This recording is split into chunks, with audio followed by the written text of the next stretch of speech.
ఒక వ్యక్తి మీ ముందుకు రాబోతూ ఉన్నాడు. ఇప్పుడు ఆ వ్యక్తి విషయంలో దేవుడు, నేను హెడ్లైన్ చెప్తాను, ఆయన కూడా హెడ్లైన్ చెప్పి వెళ్ళిపోతారు, అంతే, టైం లేదు. చనిపోదాము అని డిసైడ్ అయిన తర్వాత హెడ్లైన్ చెప్తున్నా, ఆయన కొంచెం లోతుగా చెప్తారు. చనిపోదాము అని డిసైడ్ అయ్యి ఏకునుజావన 3 గంటల సమయంలో ఇక నేను వచ్చేస్తానయ్యా అన్న తర్వాత ప్రార్థన చేస్తే ఆ సమయంలో దేవుడు ఆయనకి దర్శనం ఇచ్చి ఇప్పటికీ సంఘంలో పరిచర్య చేయటానికి 3-4 రోజుల నుంచి తిరుగుతూనే ఉన్నాడు. కంటి మీద నిద్రే లేదు. అలాంటి వ్యక్తి మన మధ్యలోనికి వచ్చి 3 నిమిషాలు సాక్ష్యం చెప్తాడు. 3 ముక్కల్లో జాగ్రత్తగా విందాం. బ్రదర్ రవీంద్ర రండి త్వరగా.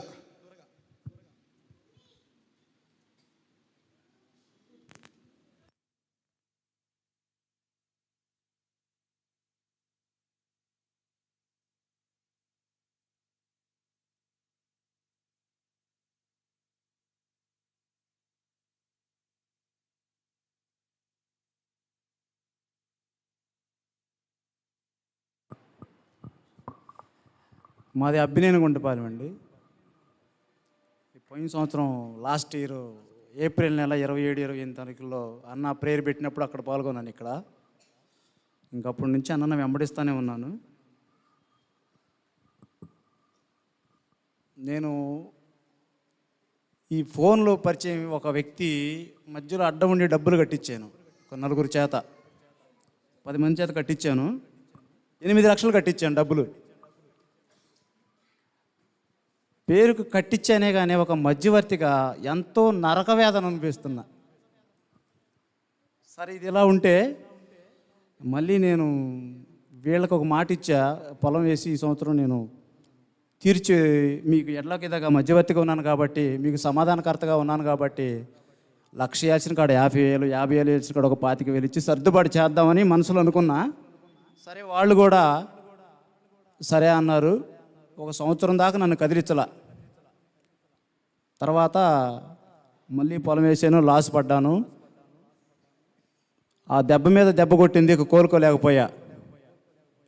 ఇంకా నా పరిస్థితి తలకిందులు అయిపోయింది. ఇక ఏం చేయాలో దిక్కులేదనే పరిస్థితి. ఇంకా నా పరిస్థితి ఎలా ఉందంటే, నా మీద కేసు పెట్టారు. తుళ్ళూరు పోలీస్ స్టేషన్కి వెళ్ళాను, ఎదుర్కొన్నాను. నేనేమన్నా తింటే శిక్ష అనుభవించడానికి, ఏ శిక్ష వేసినా నేను బరాయించుకోవడానికి సిద్ధపడ్డా. వెళ్ళాను, సాక్ష్యాధారాలు మొత్తం డిఎస్పీ గారికి ఇచ్చాను. చూసుకున్నారు, ఈ అబ్బాయిది ఏమీ లేదన్నారు. మధ్యవర్తికి సహాయం చేశాడు, తిన్నవాడు వేరేవాడు అనగానే అక్కడ బాధితులకు చెప్పా, మీకు ఏ విధంగా మధ్యవర్తిగా ఉన్నానో ఆ విధంగానే మీకు డబ్బులు మధ్యవర్తిగా ఉండి అతని దగ్గర నుంచి రికవరీ చేసి ఇప్పించే వరకు మీ తరపే ఉంటాను, లేకపోతే మీ తప్పులు మొత్తం నేను భరించాల్సి వస్తుంది, నేను చేయలేదు కాబట్టి మీ తరపున ఉంటానని చెప్పి వాళ్ళకి మాట ఇచ్చా. అయినా ఎదుర్కొంటున్నా, పోరాడుతున్నాను కేసుల చుట్టూరు. ఇక ఏం చేయలేని పరిస్థితుల్లో ఒకరోజు రాత్రి మొన్న సెప్టెంబర్, ఇది డిసెంబర్ నెల 1వ తారీఖున దేవుడు నన్ను తట్టి లేపిన రోజు. నిజంగా అండి, నేను చనిపోదామని నిర్ణయించుకున్నా. తండ్రి, తెల్లారితే సూర్యోదయం నేను చూడకూడదు, ఇక ఇదే నా చివరి దినం. నిజంగా నేను తప్పు చేసి ఉంటే ఈ క్షణమే నన్ను తీసేసుకు, ఈ రేత్రే తెల్లారితే నేను సూర్యోదయం చూడకూడదు అనుకున్నా. ఆ రోజు రేత్రి 3 గంటల ప్రాంతం ఒక తెల్లని ఒక స్వరూపం, చేతులు గాయాలతో ఉన్న చేతులు నన్ను ఇలా పట్టుకొని పైకి లేపాడు తండ్రి. ఆ క్షణం నుంచి ఇక బైబిల్ని ఎడతెరపక ఉదయం లేచిన కానీ సాయంత్రం వరకు ఆటోకి వెళ్ళటం, జీవనం సాగించుకోవటం. సాయంత్రం 8 గంటలకి నాకు 3 పిల్లలను కూర్చోబెట్టి బైబిల్ చదివించుకోవటం. ఇక అదే పని, ఇక అదే ధ్యాస. రెండోది ఏం పెట్టుకోదలుచుకోవాలి. ఇక ఆ క్షణం నుంచి బాకీలోళ్ళు ఫోన్లు చేస్తూ ఉండేవాళ్ళు కూడా, వ్యర్థమైన ఫోన్ కాల్స్ వచ్చాయి కూడా, ఆ క్షణం నుంచి ఈ క్షణం కూడా డబ్బులు అడిగిన వాళ్ళు దాఖలాలు ఎవరు లేరండి. నాకు నన్ను ఇబ్బంది పెట్టేవాళ్ళు ఎవరు లేరు. నిజంగా దేవునికి స్తోత్రం.